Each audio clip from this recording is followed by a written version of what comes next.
Ah. Oh, hello. Good evening. I'll be live streaming for the next. This is going to be a short stream, 30 minutes, maybe 45. I don't know. I got to walk my pup.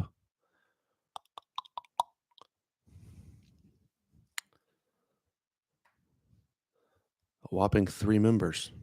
Where's everybody at? I gave 4 warning too. How's the quality on this? What's up, Alan? Do I look at least decent from like a visual quality standpoint? Relax, Milo. Anyway, you know the jit. Ask me your fitness questions, your mindset questions, your nutrition questions. I'm an open book, kinda.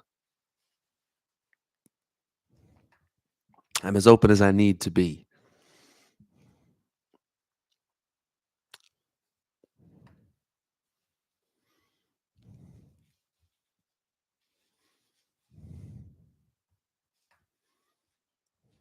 Duvall looks great, looks good. The hair is the hair is doing whatever it wants to, is what it is.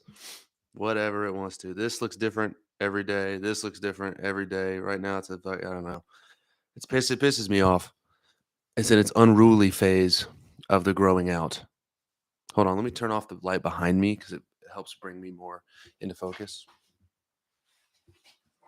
Don't mind this. I don't drink. I drink sometimes. I'm actually suffering from a bit of, as Andrew Huberman calls it, post-alcohol malaise as we speak, otherwise known as a mild hangover. I feel fine. I took my minerals, but I feel the fatigue, really, just the poor sleep. So I'll probably be yapping briefly about alcohol's effects on muscle building, on dieting, on overall sense of well-being, on dying early. That'll probably be how I open up the first half of this for the educational component, and then of course it's open floor Q&A about anything. If you want to ask me questions about alcohol, I'm going to go off the rip here. I don't have anything planned for alcohol. I just know what I would want to inform someone on, and it's a very common thing. I drink occasionally, even though I'm a fitness guy or whatever. I consume alcohol, and sometimes I consume alcohol to excess. So all the high and mighty, condescending ass bitches in my TikTok comments where I try to make practical tips for people who do go out and maybe don't want to have hangover. Oh, "Oh, I have a great way to not get a hangover. Don't drink. It's poison." Shut the fuck up. No shit. Don't drink. But it's just ridiculous. Like, no shit. Seriously. I hate when people take time out of the day to be that high horsey. But I'm going to educate y'all a little bit about some fun facts about alcohol. Yes, it's a poison by definition. Like in a textbook, it's a poison. Um, so let me read these comments before I dive in. Why did you and Yusuf abandon the other podcast, if you don't mind me asking? Um, I won't get into the details, but we just had creative direction differences. We had some things happen personally between us. We just couldn't find middle ground on a lot of things. We see the world very differently. His delivery, the way that he talks about fitness is very different from me.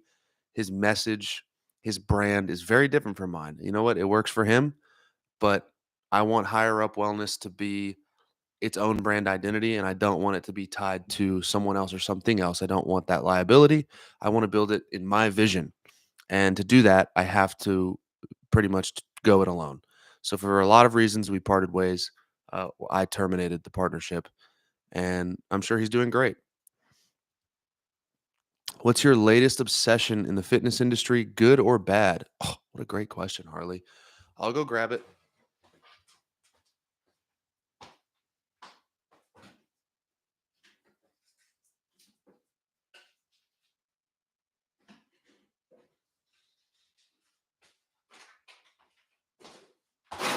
Ow, Jesus.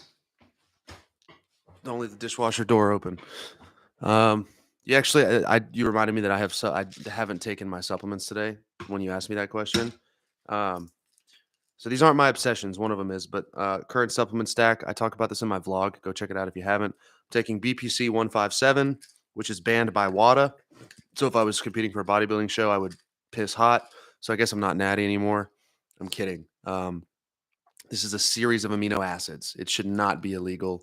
I think it's a big pharma play. I'm taking it for gut health. I'm taking beef testicles. Yeah, I know that sounds crazy. Where's the fucking front of this? Primal being supplements, grass-fed beef testes. Will that focus? No. Um, yeah, it's organs. They're really high in essential minerals and vitamins that support testosterone health. So I'm taking them. Now I'm taking 10,000 IUs of D3K2, and then I'll get to my obsession in a minute, Harley. I just forgot to take my stuff today. There's a guy on TikTok who's mega dosing D3.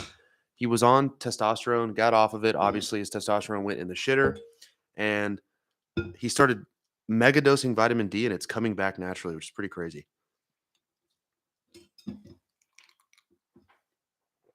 My latest obsession is this stuff. I made a TikTok shop video about it. People call me a bag chaser. I don't give a fuck. I love the dude who makes it, and it's an awesome product, and I support awesome products. Optimized Minerals. It is expensive. It's an investment, but right now it's a fat sale on my TikTok shop on the video I made. It's like $50 for 30 servings because it's stacked. It's basically fucking 10 supplements in one. Like we did the math today before the podcast I recorded with the owner of this company. To get all of these in these forms, these minerals and vitamins, or excuse me, these minerals and electrolytes, it would cost you like $200. This is 50. I've been taking this every day.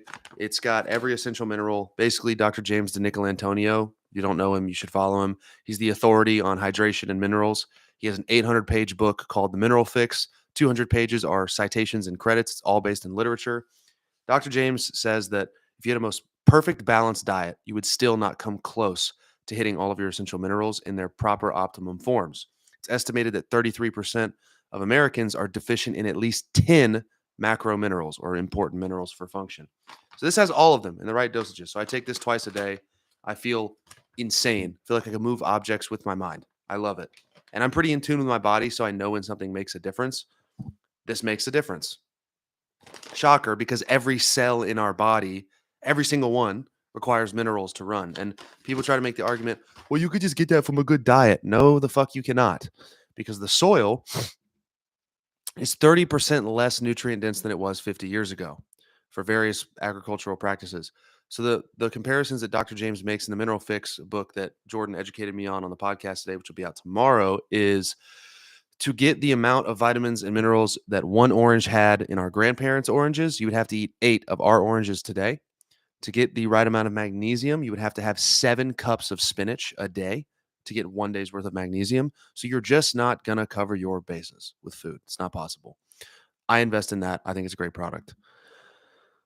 Are you guys still filming the Fit Friend, Fat Friend podcast? No. I feel like that should be kind of inferred at this point. We haven't put an episode out in like 3 months.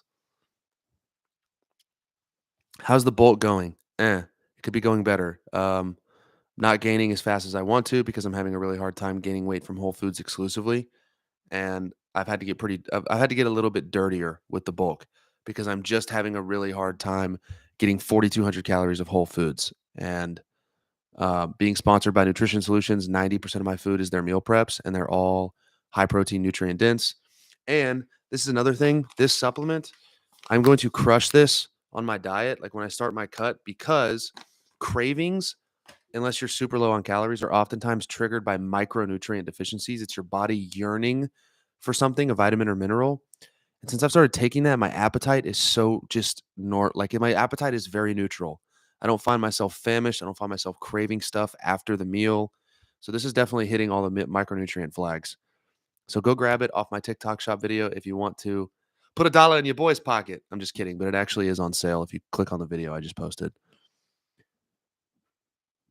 What would be your biggest tip for someone getting into running?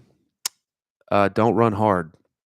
Zone 2 is your friend. The Maffetone method. 180 minus your age. That's the heart rate you stay under, preferably 10 beats under that. That should be 80 to 90% of your running. That easy pace. That's how you build your aerobic pace. Most people go out, they run, they get out of breath, they can't run far, and they wonder why they can never run more than 5 miles. It's because in order to run far, you must first run slow. So run slow.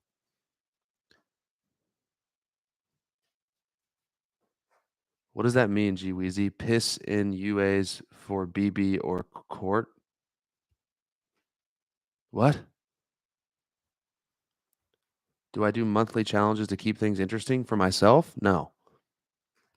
Why are some movements so hard to progress on? I can always go up in weight or squeeze out another rep in some movements, but others like cable lateral raises seem impossible to progressively overload. This is true. This is accurate. A lot of times it's because the overload potential of muscle groups that small is just not very high. You're not going to move a lot with your medial delt. The muscle is fucking this big and this long, right? So the overload potential is fairly limited. Um, and therefore, like it's just a small muscle. It's not like my glutes or my quads where the muscle is this big and 10 pounds. Therefore, the force output potential is great. There's just not a lot of neuron firing that can occur for force output in that muscle group. So what you should be focusing on is just taking that muscle to failure within its full range of motion at whatever weight you can. You said piss hot taking that supplement. I said, were you? I said you were. Yeah. Oh no, I what I meant is bodybuilding. Natural. This is banned by WADA, the World Anti-Doping Agency. Um, it's an incredible compound. It's not a steroid. It's just amino acids, BPC 157, and you can inject it or take it pills. Obviously, I'm taking pills, and it's got incredible restorative properties. So I'm using it for gut health. But BPC is technically banned by WADA, but so is a bunch of random stimulants that are in pre-workouts. Actually, caffeine is banned by WADA. Hate when family tries to judge me for taking salt because they think it's going to give me high blood pressure. They're sleeping. They're sleeping, Gio. You got to wake them up. Send them my fucking videos. All right. Do you guys want to keep asking me questions? I know there's only 16 of you and you only have so many questions. So you can either keep asking me questions or I can like talk about alcohol and the educational piece of this live that I was going to get into. It's totally up to you. My dog is absolutely murking a toy right now. Milo just looked up at me. There's just stuffing all in his mouth. He's fucking that shit up. Joe Monkby. What up, Joe? Getting some pain around my ankles, Achilles, and back of legs when I'm running. Have had to stop after a mile and do some calf raises. Going to look more into my running form. Any thoughts? Yes. You should do 3 sets of 20 to 25 calf raises and tib raises every single day for the next week to 2 weeks. It's probably just weakness in those muscles. Train those, and it'll probably improve, assuming your running form is good. What are my thoughts on cycle syncing training and if you know anything about it? As a woman, it's hard to overload every week as our hormones change, and I was wondering what your thoughts were on it. There's a great creator. What's her name? I will not give too much info on things I'm not comfortable speaking on. What's her name? She makes cycle sync content. Yes, the short answer is I think it's worthwhile. I do think that y'all are different than us, and you shouldn't be training super hard all the time. She does like cycle syncing diet and training. Courtney Snell. This is her TikTok. Well, you can't fucking see it. Just look up Courtney Snell. Cycle sync cheat sheet is in her link tree. Very valuable. Courtney Snell, yeah. Snell. You're welcome, Joe.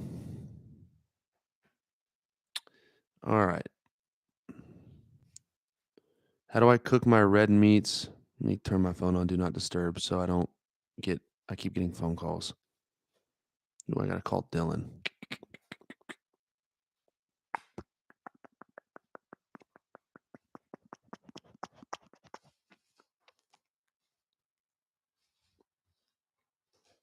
Let's go.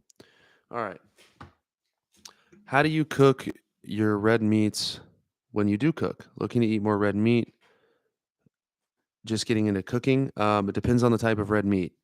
I would recommend watching some YouTube cooking content. Definitely. I tell everyone you're 5 YouTube cooking videos away from knowing how to move around the kitchen better than 90% of people.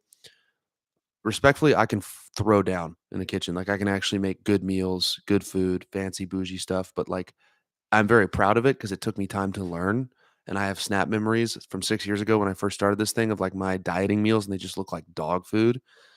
So learn to cook. Watch channels like Gordon Ramsay, obviously. Binging with Babish is a good one. Binging with Babish is his name. You can just look up like cooking basics, cooking essentials, how to cook a steak properly is what I recommend you do. If the steak is an inch thick or less, I'll sear it in a ripping hot pan with some avocado oil. If it's thicker than that, I'll reverse sear it either in the oven or my smoker. So that means I cook it at a low temperature until it comes up to about 10 degrees below the temperature I want it on the inside. So if I want it medium rare, I want it like 130 degrees. I'll pull it at like 115, 120, and then I sear it quickly. So it's cooked perfectly on the inside with a crust on the outside. Burgers, pan sear.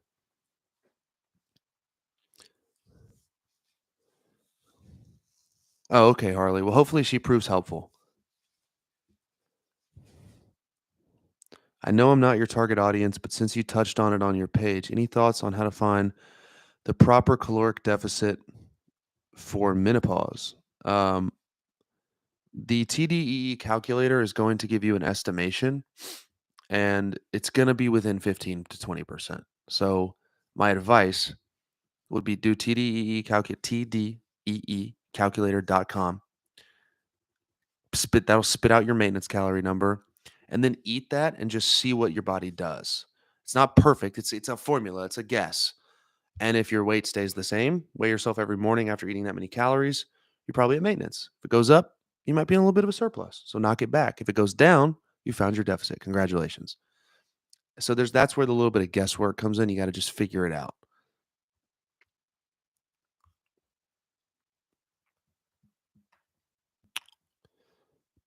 Let me make sure the people from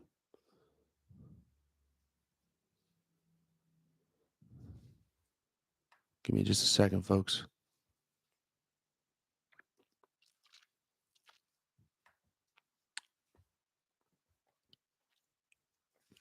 All right. Sorry.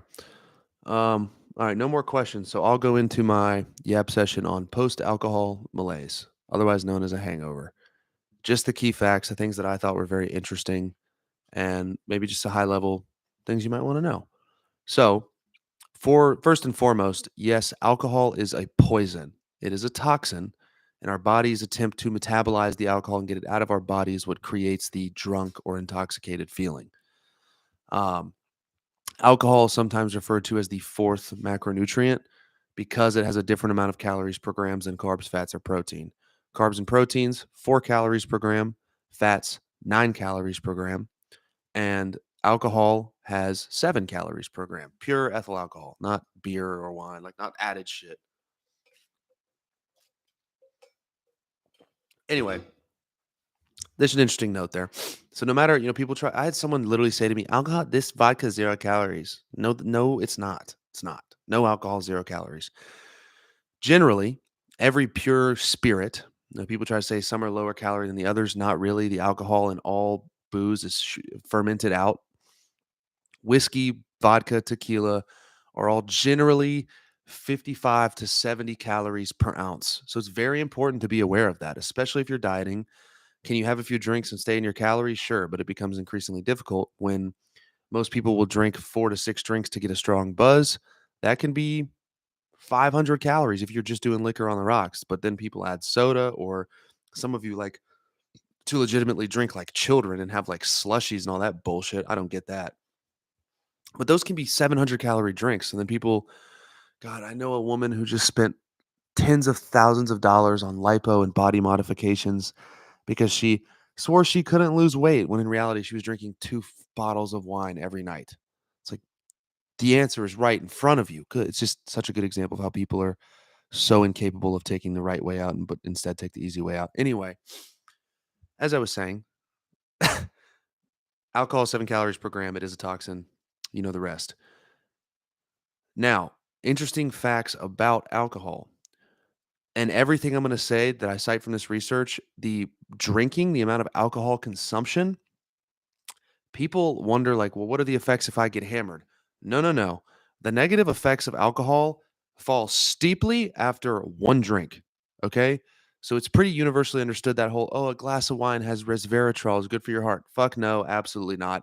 No amount of alcohol is good for you. Okay. I drink sometimes. Yes, I'm self aware enough to know that absolutely none is better than any at all. So all the research that I'm about to reference is the frameworks as what they call, I think what they referred to as moderate amounts, which your moderate is not going to line up with this moderate, I promise. All these studies were done on 1 to 5 drinks, which for most of us is a light buzz, and for some of us is a nightcap. So one study found that after just 2 drinks, muscle protein synthesis was reduced in subjects by 38%. And even when they paired protein on top of the alcohol, protein synthesis was still reduced by, I believe, 24%. So, what does that mean? If you go to the gym, you put in a bunch of work, you work really hard, you take to failure, the muscles want to grow and adapt. Alcohol is like throwing water on the fire. It dampens the protein synthesis response, but not in a good way. It's not a fire you want to put out. So basically, it's going to limit your muscle building potential directly. So you're going to build less muscle after that workout. And a lot of people do that repeatedly. They'll work out and then they'll go drink. They'll work out and they'll go drink. You probably, who knows, over the course of a year, that could have been 4 pounds of muscle that you didn't build because of alcohol. So alcohol does destroy muscle protein synthesis. It also destroys gut health. It kills good and bad bacteria in the gut. And a lot of problems with alcohol, there's a strong correlation between alcohol users and mental health issues, anxiety, depression, the like. A lot of our mental health, fun fact, 90% of our serotonin, the feel good compound in our brain, is made in the gut. And it cannot do so when the gut brain axis is out of whack, when you kill all the bacteria with the liquor. I'm experienced this personally. I get wicked anxiety. My mental health is terrible after nights of drinking. I can't imagine the prolonged effects of depressive effects of prolonged alcohol usage day after day after day. Even if only one or two drinks, you're consistently lowering that baseline. So, alcohol is terrible for your mental health in the short and long term.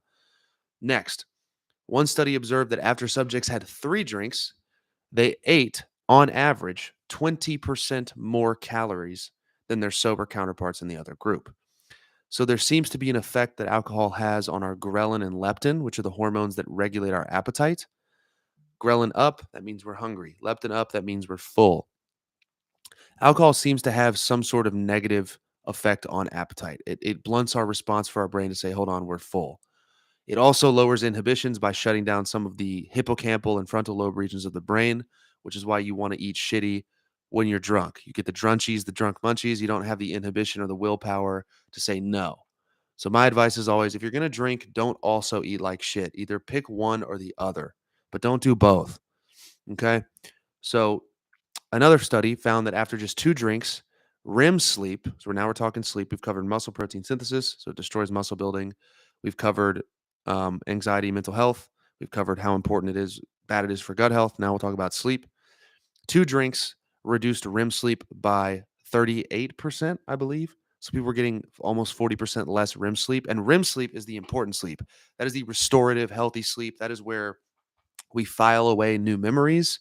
It's where if you're learning a skill, we process that feedback that we learn. Let's say you basically what the analogy that my head goes to is, let's say you're learning to play the guitar, and every night after learning to play the guitar, you have 3 or 4 drinks. It's probably going to take you longer to learn the guitar because you're not efficiently filing and storing memories away. It's also where a lot of the reparative aspects of our what the hell am I trying to say? Of our sleep take place. Metabolically, this is an interesting fact. Dr. Matthew Walker, the leading authority on sleep research, he has a book called Why We Sleep. I highly recommend it. It'll scare you into sleeping.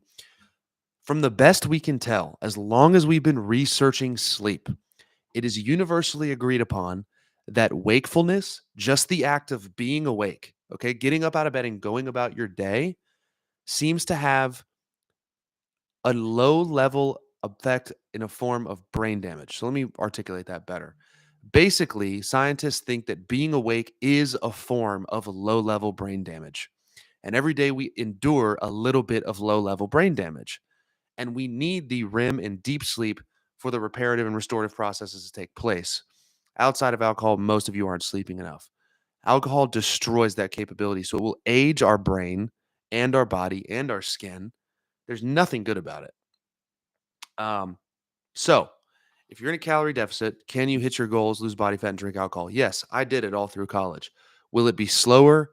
Yes. Will it be harder? Yes. May you pay for it with serious health problems? Yes. 5x increased risk of stomach and liver cancer, 7x increased risk of all cause mortality. The odds are, if you drink consistently, you will die young. It's just a fact of the matter. So, brief education piece on alcohol as I'm a little bit hungover. That's redundant. But I did crush these before I went out and after I went out, and I felt fucking fantastic comparatively. So I woke up feeling like I didn't really drink. I just felt tired and a little bit hungrier naturally. So that's alcohol. What questions do you have about alcohol, if anything else?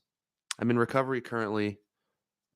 And when I heard what is considered moderate, I was completely shocked. I was nowhere near that. I know. I was shocked too that quite literally just one or two drinks before bed is so bad for us. 40% reduction in protein synthesis, 40% reduction in REM sleep. Like, it's actually baffling. It's insane. Um, and I know what I'm paying for. You know what? I have my Whoop on. I bet you my recovery is terrible. Let's see. Ah, shit. Okay, of course it hasn't loaded yet. Damn it. I can't tell you my sleep.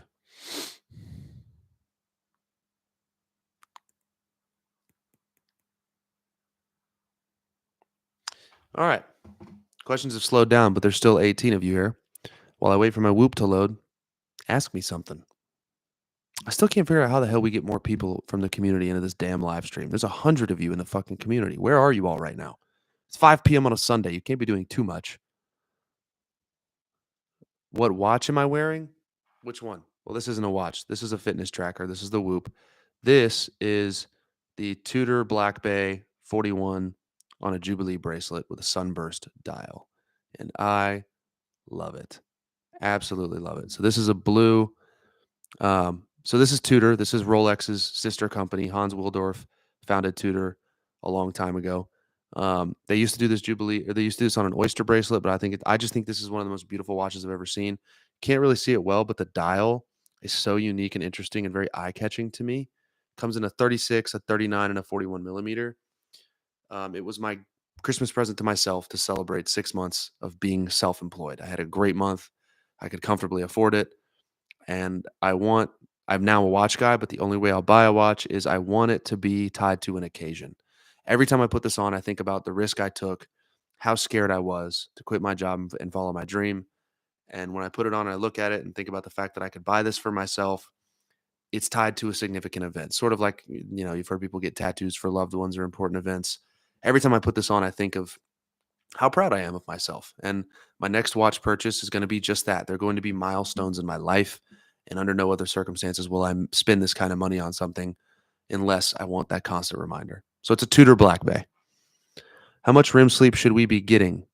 You're only getting 45 to 50 minutes. Generally, the rule of thumb is 25 to 40% of your sleep. So I think, no, 25 to 35% of your total sleep should be REM and deep, I believe, both. Thank you, Joe. From the podcast, I just wanted to say I love the podcast. Keep them coming. I've learned so much from you. You got me on the sun and 10K steps. Thank you. Holly, your content is a staple in our home. That's so cool. Thank you. Um, any book recommendations? Depends. What kind of books? Self-help, fiction, fitness? Long question. If I go train early in the morning while fasted and tired, and hypothetically can hit 6 reps for an exercise, but if I were to train later in the day after eating, then being less tired, and maybe taking pre-workout, I could have hit 7 to 8 reps. Are those six reps as effective as 7 to 8, assuming I went to failure both times? That's an interesting question. I am just never as strong in the morning. Now, there's a time of day where it's most optimal to train. But again, I'm going for practical, not optimal. I'm going for the thing I'm going to be able to do for the rest of my life, not the thing I can do every once in a blue moon.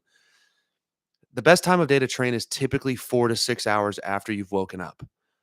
As we go out throughout the day, our core body temperature elevates. And that's when and grip strength increases. When grip strength is highest and core body temperature is highest is when we want to train, which is typically 4 to 6 hours after we wake up.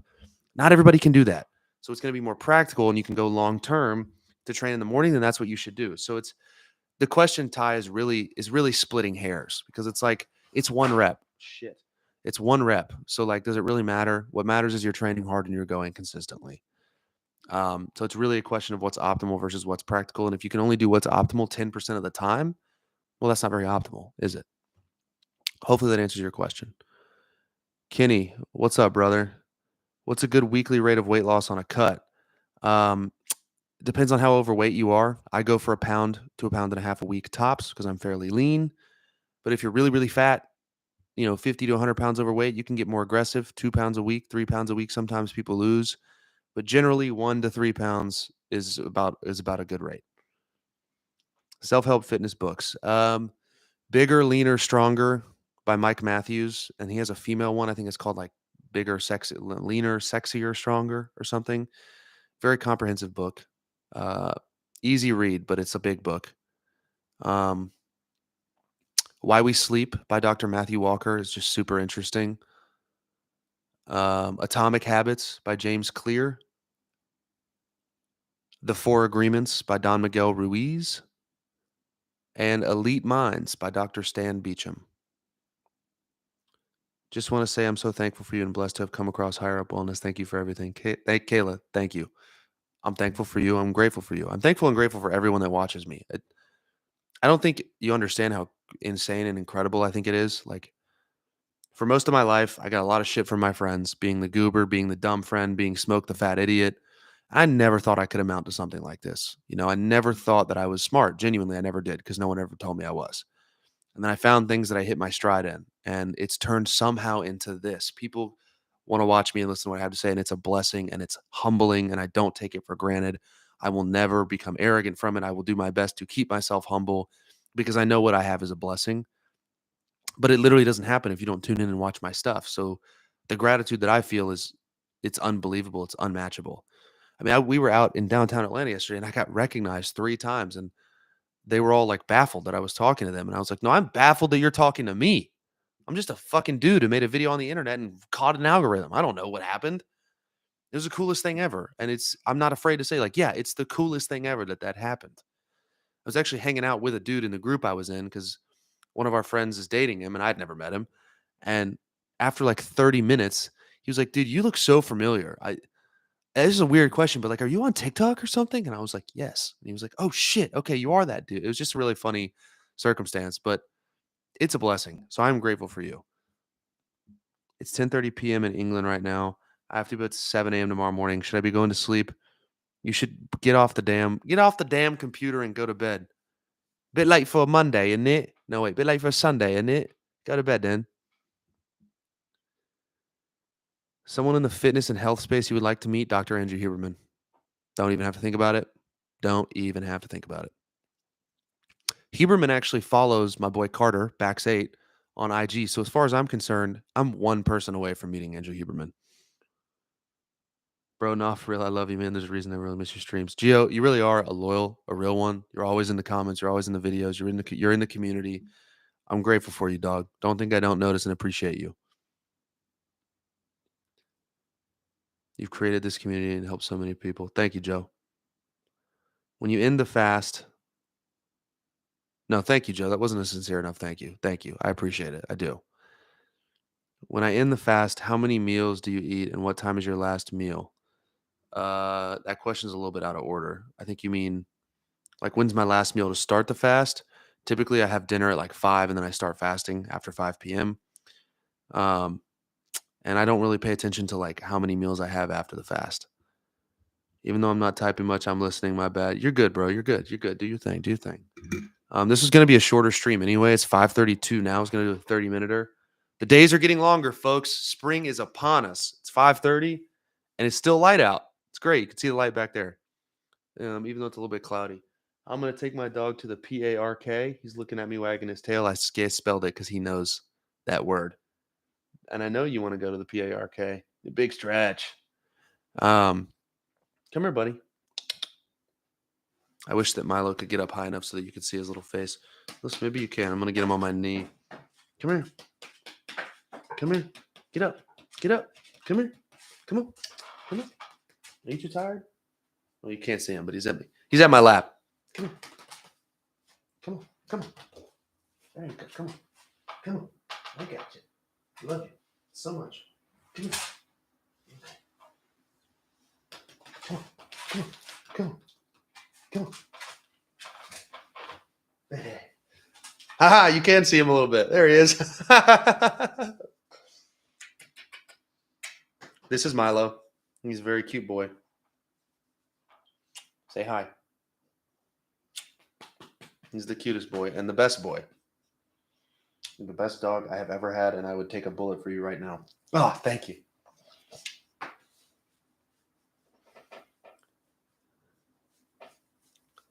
Sunset at 6 p.m. is crazy. I know. What water do I drink? I drink filtered water with the electrolytes. Hey man, what are my thoughts on Huberman having highly controversial people on his podcast? Well, like who? Who's highly controversial that Huberman's had on? You're welcome, Holly. The videos in the grocery store calling out garbage health foods and showing better options was great. You're the Mark Manson of wellness. Thank you. That's a great compliment. He is a very, very good boy. Um, honest thoughts on Andrew Tate. I mean, I think he's playing a character. I obviously don't know a lot about him. I think it was clear he was playing a character when he did the interview on. I listened to Your Mom's House and Two Bears, One Cave. I'm big fans of Tom Segura. That's really it. I don't love Burt Kreischer, but he went on there. I'm sure you guys can hear this dog lapping up water.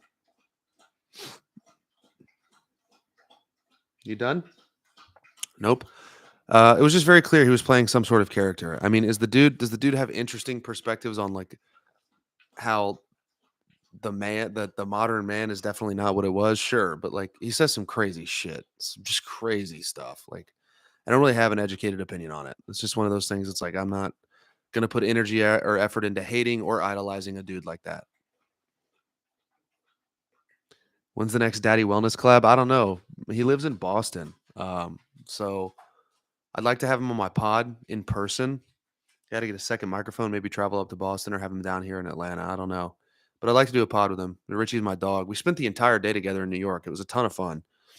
Um, but anyway, I have a friend that I owe a phone call who I need to check in on. Um, and I have to walk my dog. He just heard the word walk. Shit's about to get real. So, never been to the UK, don't have any plans to visit, would like to do it before I die. So, with that being said, 25 minutes shorter than normal. I am going to cut it here. Hopefully, this was educational. Hopefully, it was valuable. I try to lead with an educational piece to inform you guys and then open the floor to Q&A. So, um, if anybody has anything burning questions they want to ask before I sign off, I'll give it like 10 seconds. But then I got to giggity get out of here. Whatever I had in that cup last, I did not fully wash out. Huberman had Robert Lustig. Huberman kind of let him go on his crazy opinions he states as facts. I haven't listened to that episode, so I know what you're talking about. I got some negative feedback, and I don't agree with a lot of what Robert Lustig says. But I think Huberman's trying to take the Rogan approach, where he has people from all camps on, and he just lets you formulate your opinions. I don't think he's there to be argumentative. I think he's there to let people formulate their own opinions, because so many people take his word as bond. I think he has to be really careful about that. So sparking disagreement on this podcast may also screw with the flow of the conversation. And I know that's not something he wants to do. So I don't know. I mean, to each their own. I feel like I always find value in these. Take care, everyone. Thank you, Joe. Duvall, I'm grateful for you, brother. Genuinely. I appreciate that. Y'all have a good Sunday. Go get some steps, get some evening sunlight, and sleep well tonight and absolutely crush the week. Proud of you all. Grateful for you all. I love you all. Have a great night.